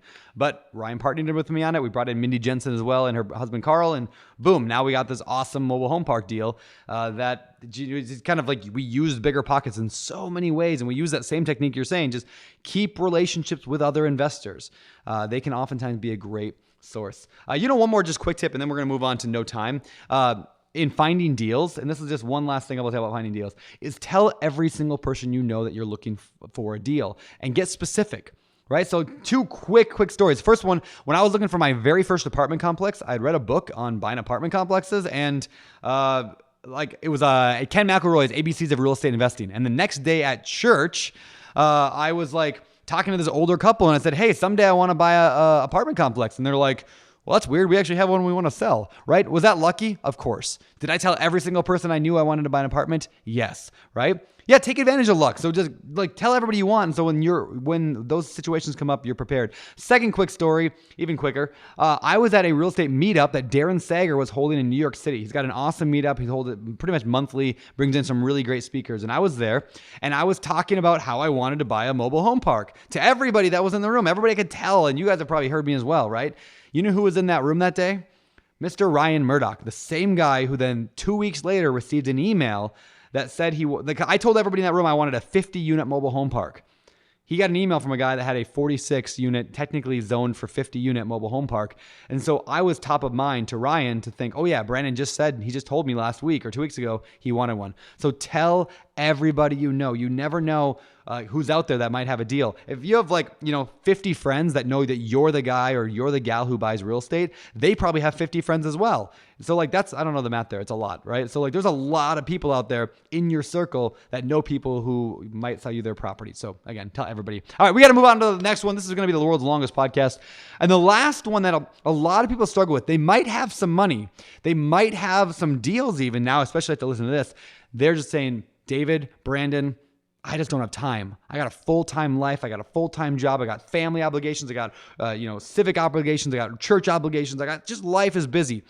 So I want to talk about that for a few minutes because I know what that's like, right? For those people who know me, this is going to sound like total bragging, but I have one of the busier lives of anybody I know generally, right? I do a lot of stuff constantly, and I'm still writing books, and I'm still trying to raise my little girl, and I'm trying to surf on the beach in Hawaii. I try to cram all this in. So I've learned a few cool techniques to reduce the amount of hours it takes. So the first thing I want to mention is this. Understand that you have 168 hours in your week. That's actually how the math works out, right? So take 168, subtract out your 40 hours that you are at work, and you're at 128. Subtract out another 20 hours of, let's say, commuting and random, getting ready or stuff. So now you're at, what are we at, 108, right? Take out another 50 hours of sleeping. That's fine. You're still at 58 hours now of every week that you're just losing. So I'm not saying that you don't, what I'm saying is this. Take an inventory of what you're spending your time doing. Because with 168 hours in your week, there's probably time somewhere. The second point I'll make to that is this. It does not take 3 or 4 or 5 hours a day to invest in real estate. Almost every single task. Me and David have been actually talking about this a lot since he's been out here. We've been just talking about how almost everything we do is a 1-minute task or maybe a 5 or 10-minute task. Very few things in real estate other than reading a book or reading a contract take more than about 15 minutes. Here's what I mean by that. Right now, the next thing that I need to do to, let's go my apartment complex I got in Cincinnati. The next thing that I absolutely have to do to get that thing moving forward is I need to contact my assistant, who is another tip, but I have a very, very part-time assistant. I need to contact her to have her contact the property manager on a systematized process. So it's a 5-minute email I need to write, and then that's moved off my plate. It's onto somebody else's. Now it'll get kicked back to me. I'm going to move it on to somebody else. Everything's like that. Maybe you need to analyze a deal. Right? Maybe you need to make a phone call to an agent. Maybe you need to go on Facebook and ask for recommendations for an agent. No matter what it is, everything is a 5-minute task. And if you are consistently doing that every single day, that's when progress gets made. The problem is people are I don't have any time. So they work on their real estate for an hour or two one day because they're excited after a podcast like today's, and then they don't touch it again for a month, and then they come back and they do it again. That logic does not work. Think about going to the gym doing that, right? I'm going to go run the treadmill, and then a month later, I'm going to go lift some weights, and then a month later, I'm going to go do the elliptical machine, which is pretty much worthless, I think. And so at the end of the day, consistency is what matters. Consistency with the right things. And so figure out what those few little things are that you need to do. And the way I generally recommend it is analyze a deal. Spend 5 minutes a day running the numbers on a deal, maybe through the BiggerPockets calculators or however you do it, and do that. Or spend 10, 15 minutes a day getting some leads coming in somehow. And over time, that compounds on itself. It's like the compound effect by Darren Hardy. Anyway, those are just a few of my tips just for thinking about it. But David, I'm sure you got some more because you know a thing or two about not having much free time. Yeah, that's right. So the way that I got started buying real estate was by working like crazy. I was working a literal 90 to 100 hours a week and sleeping in my car twice a week because I didn't have enough time to drive home and sleep and come back again. So I was doing this with very, very, very minimal time. And what I found out is exactly what Brandon just said. Most of the tasks that I was doing were somewhere between 30 seconds and 3 minutes. It was very little time that actually had to be spent once I understood what I was doing, okay? So I came up with a couple of things that I can share with you guys to actually save myself a lot of time and remove that excuse of I don't have enough time. The first is what we call the 1% rule. The 1% rule is just a rule of thumb that states if a property rents for 1% of what you paid for it, it is very likely to cash flow positively. So if I'm paying $100,000 for a house and it rents for $1,000, it will cash flow positive. $200,000 for a house and it rents for $2,000, it will cash flow positive. Now you don't have to be right at that, but if you're close to it, odds are that that property is going to cash flow positive. I don't look at buy and hold properties that don't meet the 1% rule because I don't want to waste my time, right? I can can right away throw out a ton of stuff that gets sent to me by not looking into it. Another thing is I got really, really specific on my own criteria that I wanted for a house, and I didn't make so many of them that I would fall into analysis paralysis, okay? So when anybody brings me a deal, the three things that I'm looking for are, am I buying it under market value? For me, that means I want to be all in, acquisition plus rehab for 75% of the ARV. So I want to be paying 75% of what that property is worth when I'm done. I want it to cash flow positively, which means it's going to need to meet the 1% rule or close to it. And I want it to not be in a really bad neighborhood. If it meets those three criteria, I will buy it. Now, the reason that I can be so liberal with the way that I'm buying houses is because I know if it's 75% of what it's worth, I'm going to be able to BRRRR it and get all my money back out. And as long as it cash flows positive and it's not in a bad neighborhood, why wouldn't I do that deal? It doesn't have to be a home run, but that's a pretty freaking good deal. And then I can go buy the next deal, right? Because my criteria are simple, but effective and safe, I don't need to spend a ton of time analyzing 50 properties and trying to figure out which is the best of these 50 that I could buy. I can just go buy the 6 that make the most sense, right? Or pick one out of those 6 and say, this is the one I feel best about. Buy it, BRRRR it, see what I learned, and go and do the next one. That's really all that you need to be thinking about when you feel like you're overwhelmed, you don't have enough time, is that you're probably making this more complicated than it really needs to be. Yeah, I like that a lot. And another thing on that note is I don't typically, and this is maybe a little more of an advanced strategy, but I typically don't look at a property until I'm in negotiation on it. And here's what I mean by that. So if I typically only get about 1 out of every 10 offers I make accepted, so like, why would I go and look at those 10 properties? It's just waste my time, right? So when I find a property, I run the numbers based on all of my best estimates, if my agent's been in the property, hopefully, if I've had a contractor maybe in the area, they might look at it. I'm not going to worry about any of that stuff, or I'll just make it based on the photos. If it looks pretty good in the description, I'll run my numbers as good as I can, and I'll make an offer. Nobody in the last 5 years, I don't think I've ever had an offer just flat out accepted. There's always some negotiation because everyone feels like they have to negotiate, right? That's when I go look at a property. So I wait, like they're always like, okay, if I offer $95,000 for a property, they'll come back and be like, no, 120. And I'll be like, okay, well, I don't know if 120 will work, but let's go look at the property because now I've got a really good shot of getting this thing. And that's when I'm going to go and look at it. So that has saved me a ton of time. Too many investors get caught up in the, like, I got to go look at the house and my agent can't go until Saturday. And so I'm going to go on Saturday to look at it. It's going to take an hour to drive there and an hour to look at it, an hour back, then an hour over coffee that I got to talk about the deal. And by the time they're done, they spent 5 hours and then they get rejected. What a waste of time. You got to optimize your time. So anyway, that's another one. Another thing that I do is I constantly, we talked about earlier about how almost every task is like a 1 to 5 minute task. Identify what that is. I call that the MINS, MINS, your most important next step.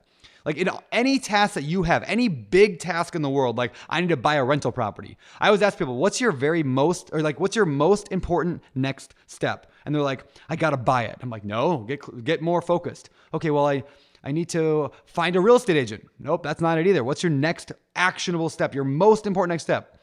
I need to open up a browser window, navigate to facebook.com, ask my family and friends for recommendations for agents. That now you have your most important next step, and you realize how stupid it is that you haven't been doing this for 2 months. Like this has been on your plate for 2 months, then it's really only a 30-second task. So now you go do it. Either you do it then or you time block it. You put it on your calendar as an appointment more important than meeting with the president, and you do it when the time says. You put it in your calendar, you schedule it in. If you have to wake up 10 minutes earlier, wake up 10 minutes earlier if that's what you got to do. Again, and I said it a minute ago, but I'll say it again now.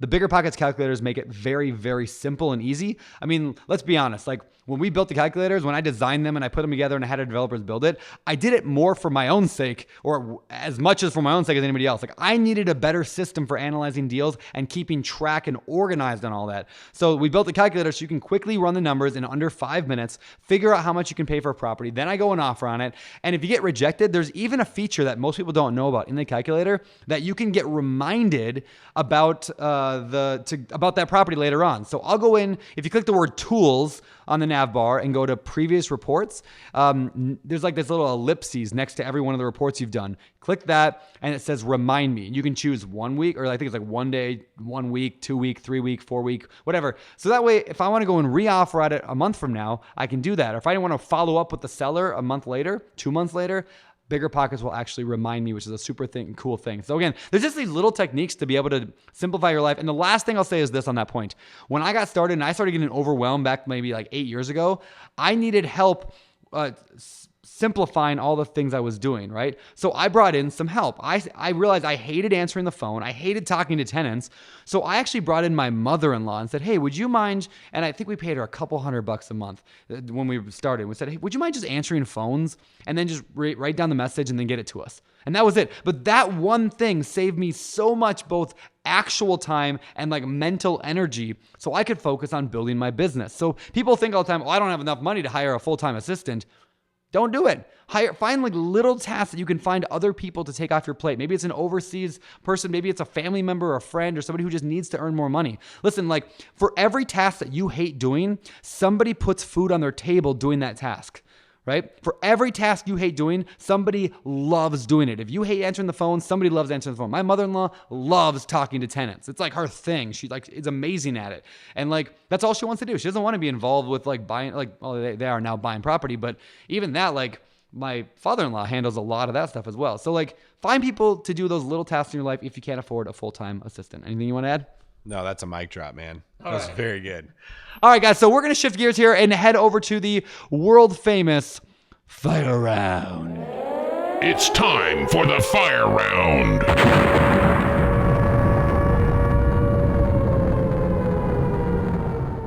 All right, this is the BiggerPockets fire round. We're going to fire some questions at one another that we found in the BiggerPockets forums, and we're going to address them because these are real questions that people are asking. But before I get to that, I just want to say I hope you guys enjoyed that last segment of the show, like that whole segment of the show. It's a little bit different show, so would you guys do me a favor? Head over to the show notes page for this podcast episode. Just go to biggerpockets.com/podcast, and you'll find it in there. And let us know in the comment section if you enjoyed this. Any questions you have, any comments you have, let us know there. It kind of gives us feedback. Do you like more? Do you want more of these shows? You can also hit me up on Twitter at Brandon@BP and let me know, do you like this format? If so, we'll do more of these. If not, then maybe we won't. But I thought this was kind of a fun idea to test out. So with that, let's get to the fire round. These questions, again, are from the BiggerPockets forums. First question. Few would deny that the market is cyclical. It goes up for a few years and then down for a few and then repeats. I want to hear from other investors your thoughts about how to handle this. We're nearing the top, especially in my area, and it scares me a little. I want to keep investing, but I worry about timing. Should I hold on to cash and wait for the downward cycle to begin? David, what do you think? This is an awesome question, and this is why I wrote the book, Long Distance Real Estate Investing, because markets are specific to where you live. It is not the same market in the entire country. One market could be nearing a top. Another market might not have even got it started yet. And another market is getting some Amazon supercenter that's about to go in and it's about to blow up. Okay. You may be maxed out at your market to where you feel like you're at the quote unquote top, but another market is ready to run and you can get in there. By learning how real estate investing works, you can be empowered to go invest in the markets that make sense, not just the market that's close to you. Okay. When people tell me that they're afraid that the market is reaching the top, the first question I ask is like, well, how do you know what the top is, right? It may seem expensive to us, but are you taking into fact that wages are going up too and jobs are growing and companies are moving in and interest rates are really low and is it really near the top like what you're thinking? The next question I ask is, when you say top, do you just mean that it won't cash flow anymore? That's what most people think. Like, I can't buy a property that cash flows anymore. There's two things that you can do. One, you get better deals by getting more leads, pursuing those leads harder, analyzing more of them, and finding success. Or two, you go to a market where you are more likely to have success. Now, because I'm very busy, just like Brandon is running the businesses that we run, it makes more sense for me to go to a market that has a lot of deals, right? I actually look for markets that have a high day on market. The average house takes a long time to sell there because I don't want to be fighting with 19 other investors that all want the same property. And I know that my appraiser is going to value it based on the comps. He doesn't care how long it sat on the market for. That's not going to be hurting me. Now, if I was trying to flip houses, that might not make sense for me. But because I'm buying rentals, that's something that I want, right? I go to areas where I know I have a competitive advantage and it's going to be easier to find a deal. So I don't care what my market is doing because it's not my market. It's just the market where I live in, right? If the market that I'm in right now decides that it's going to be too expensive, it's too hard to find deals, other people are there, I will go to another market and I will put my system together, build my core four, and start getting deals out of that area. Remember that real estate is market specific. What is happening in your market is not what is happening in other people's markets, and don't get discouraged. Yeah, that was great. The only thing I'd add on to that is like buy good deals in bad markets, buy good deals in good markets, buy good deals no matter what. Yeah. That's why it's so important to run that lapse funnel and to know the numbers. So, all right, next question. I'll let you take this one. All right. Does anyone have any tips on how to handle cleaning of the unit after guests leave? This is like an Airbnb type of a situation. There's a small window of time each day to clean and it is almost impossible to do it yourself while working a full-time job. Brandon, you do Airbnb, right? I had an Airbnb. I actually just sold that Airbnb, and it basically became just a flip. I held it for a year, and I'm not going to go into the reasons why I sold it, but basically it was just too much work. And this is one of the reasons why, because coordinating cleaners was tough. Now, this person's asking, how do you do it when I have a full-time job? You don't. Like, that's just the short answer. It's like, you don't clean the unit when you have a full-time job. You find somebody else. Remember I said earlier, for every job you hate doing, there's somebody who puts food on the table. There is somebody in your market right now who wishes they had a flexible job that they could go to for a couple hours to go and clean, because they can't go and get a $100 an hour job at the local whatever, but they can clean a house, right? There's people that are desperate for that job right now that you could actually help them put food on their table. You need to find that person. So what we did is we found a couple different people. There's one primary, and we just let them know, here's what the deal is. People come and they usually stay for a day or 2 days or 3 days. We need you to be flexible. And when they leave, you got to get in there. Like, there is no other option. Can you do this? We set the expectations up front. We define what we needed. And also we have a very clear checklist on what has to get done. This. And we had pictures even on what we wanted things to look like within the Airbnb. We systematized the whole process, and we had a first person, and then we had a backup in case the first person, for whatever, like one time her car got stolen and she couldn't do it, had a backup, run in there and got it done. So that, like, again, don't do that yourself. If you're using Airbnb, the guests are actually paying for the cleaning anyway. There's a cleaning fee. Like, don't look at that as income. Like, your time is better spent finding deals or spending time with your kids. So that's my answer to that one. All right, next one. That is awesome. Thanks. All right, if I was wondering if I should be building a website before I start my wholesaling business. I was looking at my list of things to do and was wondering if I can get buyers and sellers on my team if I do not have a website. What are your thoughts on that, David? So a website is a tool that can help you, but it's not necessarily something that you have to have, okay? Wholesalers do a good job because they find people that are in distress and need to sell their house.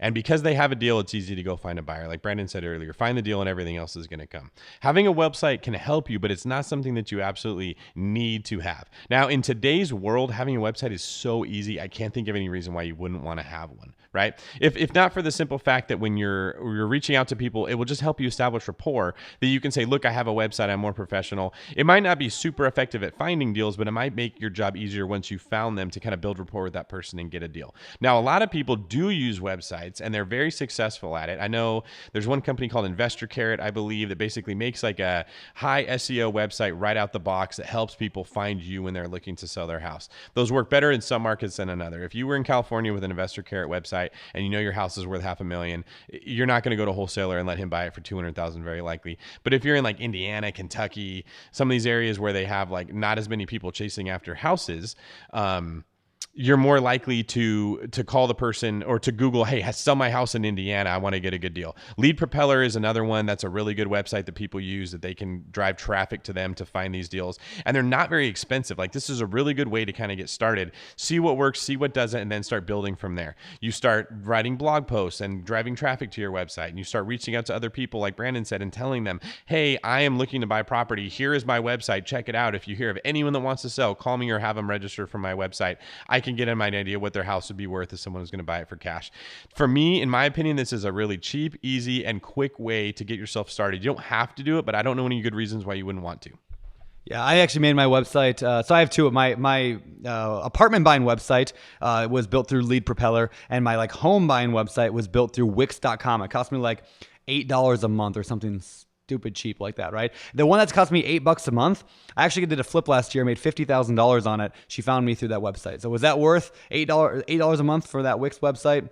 Yeah, if you guys go to YouTube also, if you type in, just go to BiggerPockets' YouTube page and then look for the most popular video that we have on the YouTube channel. You can like sort by popularity. The most popular video we've ever put out, it's got like, I don't know, almost 1 million views now, I think, maybe 500,000.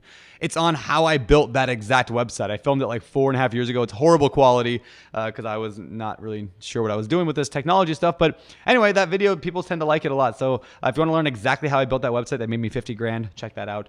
All right, so let's see. Last question of the day on here is not actually a question. As David and I were going through the forums trying to look for a really good question, we just saw this post and we're like, we just have to talk about this for a minute because this is like the coolest thing. So James K put a post on there that basically said, let me pull up and read the exact title of it. Multifamily BRRRR strategy. We talked about that earlier. It's like buying fixer-uppers and then refinancing them later after they're fixed up. So multifamily BRRRR strategy that created $4.5 million of value in 12 months. So James K is a syndicator in Austin, Texas. But I think this property was actually in San Antonio. Yeah, it's in San Antonio, 174 units. They basically did the BRRRR strategy. They bought it, they fixed it up, and then they rented it, raised all the rents, rented it out, got it fully working well. It says this: the deal was bought at $6.9 million. They added $1.3 million to the rehab. So now they're at mid eights. The property then appraised at 12.7, creating $4.5 million of value in a year. And then they went and refinanced it because now it's got that new value, and they actually pulled out all their money and then some. So they actually made money at the thing. And then so now they can go back with their investors' money and do it again and again and again, right? So anyway, I just thought it was super cool. James K, nice work. Well, some of the things that I love about this post is that he's using the techniques that we're talking about in this exact podcast to help you guys, right? So he bought this at a very steep discount. He said he bought it at $39,000 a door. Why? Because it was a direct buyer-seller transaction. He found an off-market deal where the seller needed to sell that property. They were very motivated, and he was able to buy it. And then he did what we called the seller financing, where he actually assumed the loan that they already had. He didn't have to go get his own loan and pay closing costs, right? He got to take over a loan that they already had, which was in really good shape. And when you're buying multifamily properties, the loan can be a really big deal. He was able to just take theirs. Then he went in and he rehabbed it effectively. He added value through the rehab. He painted it. He added new fixtures. They made the place a lot nicer. And that ended up increasing the rents by $173 per door on average. And this was 169 units, I think that it was? 174. Massive value that he created by bumping the rents up that much, which made that thing worth so much more. Okay. By combining all of the tools that we've talked about today from his tool belt, they were able to put them all into the same deal and create $4.5 million in 12 months by doing a really good job on a rehab. That is why I'm so excited about real estate investing and the stuff we're talking about in this podcast. This stuff works for the big boys and it works for the new guys, right? Like all of this, it's the same tools that we're all using. Listen to this podcast again, take notes, write down the stuff that you don't understand and write down the stuff that you really like. Master it so that you really know, I can do this. This is how I'm going to make it work. And deals that don't seem like good deals, like maybe this one didn't even look like a great deal, but he knew how much he could push the rents. He knew how much he could rehab it. He got it at a better deal than what he thought because there wasn't a broker involved. He did everything right and created $4.5 million in 12 months. That is amazing. I love that. That's super awesome. So anyway, I hope you guys enjoyed that little, it was not a question, but we're cheating, so that's okay. And with that, let's get to today's famous for. All right. If you guys have listened to the show before, you know that this is the part of the show where we go through the same 4 questions every single week, and we ask every guest. Since we don't have a guest today, it's just me and David hanging out, talking to you guys, telling you guys what we know about solving those 3 big problems we all have: no time, no money, no deals. We're gonna tweak the famous for just a little bit. We want to actually just give you guys some of our favorite real estate book recommendations and business book recommendations, and then we'll go into hobbies in the last question. But so first of all, favorite real estate books. If you want to know more about these topics, a few books that stand out to me. First of all, Anson Young wrote a book that we published here called Finding and Funding Great Deals. It's about finding great deals and then funding them. It's a no-brainer. Go pick that up, BiggerPockets.com/store. Also, David here wrote a book on long-distance real estate investing called Long Distance Real Estate Investing. And we're really clever with our names. So definitely check that out as well. You can get that BiggerPockets.com/store. You can also get these books at Barnes & Noble. You can get them on Amazon. But if you buy them at BiggerPockets, you get a whole bunch of tons of bonuses. And David's bonuses are actually super cool because I filmed them in my own living room. So we actually did a whole bunch of cool video filming in my own living room. You guys will love it. So check it out again, BiggerPockets.com/store. But that's just a couple of real estate books. Anything you want to add to that, or you want to go to business books? Well, I really like the book on investing in real estate with no and low money down that Brandon wrote, because this is a problem a lot of people have, especially when they're new. What I find is that most of the people that are on BiggerPockets, not everyone, but a big chunk of them, they're new, and that's why they're here, right? There's also a lot of successful investors that are here. I've listened to every single episode when it comes out. But for those of you that are new and you're worried about specifically the no money, get that book and realize that all of these problems have already been solved. You just have to use a tool that somebody else has already made. Another book that I really like is by Gary Keller. It's called The Millionaire Real Estate Agent. Now, the reason that I like this book, because not everybody out there actually wants to be an agent or should be an agent, is because he basically outlines what Brandon calls the lapse funnel. He talks a lot about how it is all about getting leads and then working those leads into the success that you're looking for. And it applies very, very, very strongly to real estate investing. If you can train your brain to start working backwards from your goals, right? Like, I want to have success. For me, that's buying a house. How am I going to do it? I'm going to have to write offers. How do I know what offer to write? I have to analyze a property. How do I know what properties to analyze? I need to get leads. And then start working backwards from there using the MINS, the most important next step. Okay, how am I going to get a lead? Well, first, I have all these things that Brandon and David just talked about that I can start pursuing. I need to start telling other people. I need to be joining a meetup. I need to be meeting real estate agents and meeting contractors, or write down a list of everything you need to do. And then use the MINS funnel to figure out what's the most important next step that I should be taking to get myself a lead. By combining these things together, you're going to get great leads. Was that just so fire that it made you sneeze? Yeah, that was so fire. Anyway, sorry, I interrupted you with my sneeze. No, that's all I'm getting at is take these techniques that we're teaching you, because we've talked to so many successful people and they're all doing it. If you just copy what they are doing, you will end up having the same results that they're having. Retrain your brain to think along these terms and you'll find yourself successful quicker than what you thought. Awesome. All right. So let's see. Favorite business book. You mentioned Real Estate Agent. It's a real estate book, though. So business book. There's two that I want to point out that I made a big impact on me with the time thing. Like, I don't have enough time. That is The Compound Effect by Darren Hardy. Fantastic book. I love that book. I actually read it over and over and over. And the next one I actually read a lot too. The 12-Week Year. Those are two books that have had a massive impact on my life. And one more is the 80-20 Sales and Marketing. Made a huge difference on my life as well in terms of thinking in terms of funnels and getting other people into your life to help you with things. That's by Perry Marshall. We actually had him on the podcast a while back. So again, Compound Effect, 12-Week Year, 80-20 Sales and Marketing, and then of course The One Thing, written by Gary Keller and Jay Papasan. That had a big impact on my life as well. Yep. Those are pretty much the exact same books that I would recommend. My advice to you guys would be, if you know that there is something holding you back, you have that little itch in the back of your brain that just says, I'm not doing this because of this reason. Find a book that tackles that reason. Listen to it on audio, read it yourself, talk to a friend about it, start a group where you basically hold yourself accountable to all your buddies and say, look, I'm having a hard time with this thing. It could be having confidence to move forward. It could be, I don't think I'm good at math and I can't analyze deals. It could be, I'm not a people person and I don't want to pick up the phone and talk to somebody. Talk to other investors and other buddies and let them come up with solutions for you for getting around it. Like Brandon acknowledged to all of you, hundred thousands of people that are listening to this, I don't like to talk on the phone, and it was holding him back, right? But he didn't let that stop him. He went and found someone else that likes to talk on the phone. Not only is the phone talking getting done, but that person now likes him because he's letting them do something that they wanted to do, right?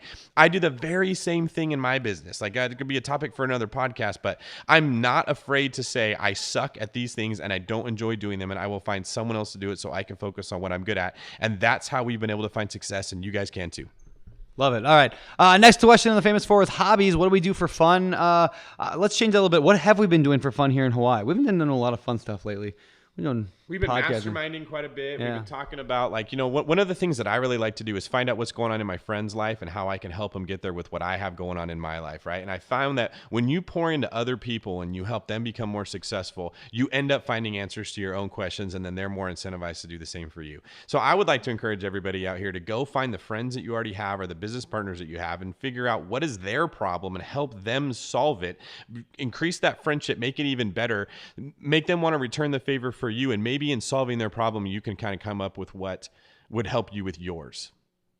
Yeah, that's awesome. Yeah, we've been doing a ton of that because I got a lot of problems, and David's a smart dude. So other things we're going to be doing some surfing on Saturday. That should be a lot of fun. So anyway, that's hobbies. Lately has been that, hanging out with family. We went to Waikiki Beach last night. We actually met Rich Carey, who was on the podcast just a few weeks back. Rich Carey is an awesome dude. We had some Cheesecake Factory with him. That was fun. We got 99 problems, but Rich ain't one. Rich ain't one. So let's go to the last question. David, what do you think? I'm going to just ask you, and then I'll chime in on your answer. But what sets apart successful real estate investors? Those who find deals, who find the money, who find the time. What sets apart them from everyone else who struggles, gives up, fail, never gets started? So every time I'm asked this question on the podcast, I have a different answer as I kind of evolve through time. And what my answer is right now is I really believe that it is the experience that the investor has when they first get started. If their expectation was, I'm going to walk out there, make a couple phone calls, find a deal, get it under contract, banks are going to be throwing at themselves to give me money. It's all going to be a 30-year fixed rate at a really low interest. My tenants are going to be wonderful just like I would be and take care of my house. They get discouraged very, very quickly before they've had enough success to make it worth it to power through that, right? And then they quit. So what I want to tell people is understand that you need to protect your experience that you're going to have have with this by seeking wisdom. Listen to these podcasts and understand there are going to be many hurdles that come up. They are all worth it. Literally every single thing that I have ever accomplished in my life that I am proud of was hard. There's not one thing that fell into my lap and I'm like, oh, this was awesome, right? And it just came really easy. I had to work for every single one of them. And now I don't trust it if it comes easy. It's probably not going to be good.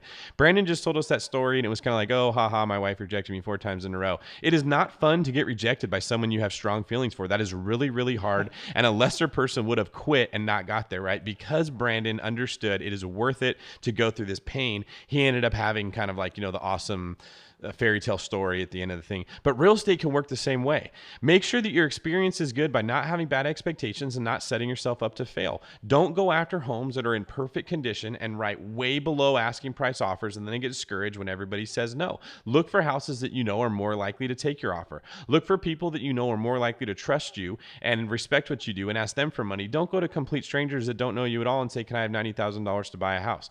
Make smart decisions so your experience isn't bad. Get some success, and then you're not going to mind the headaches that come your way. I got nothing to add to that. It was awesome. Drops mic. All right, guys. So I hope you enjoyed this episode of the BiggerPockets podcast. Again, a little bit different format than usual. But I thought since David was out visiting me here in Hawaii right now, I thought it'd be fun to just, pick his brain, talk together, kind of do a little masterminding together and try to help solve your problems. Because again, the big 3 that everyone struggles with, I don't have any money, I don't have any deals, I don't have any time. After today's episode, I hope you don't have those excuses in your life anymore and you can go out there and take massive action. So with that, if you enjoyed this episode, do me a favor, share it on your Facebook page or, whatever social media channel you like better or the best. Tell your family and friends about us. Like, you never know, whose life you could change completely because you introduced them to the world of real estate investing. Podcast is a cool way to do that. So if you thought this was a good show to share it. And of course, leave us a rating and review over in iTunes because that helps us reach more people by being in the iTunes charts. So that's all I got. Hope to see you guys around. Make sure you check out the BiggerPockets webinars. We do them every single week, biggerpockets.com/webinar. And Dave, you got any final thoughts? Nope. This is the host of the BiggerPockets podcast, David Green, for Brandon, married way out of his league, Turner, signing off. You're listening to BiggerPockets Radio, simplifying real estate for investors large and small. If you're here looking to learn about real estate investing without all the hype, you're in the right place. Be sure to join the millions of others who have benefited from BiggerPockets.com, your home for real estate investing online. Big gun.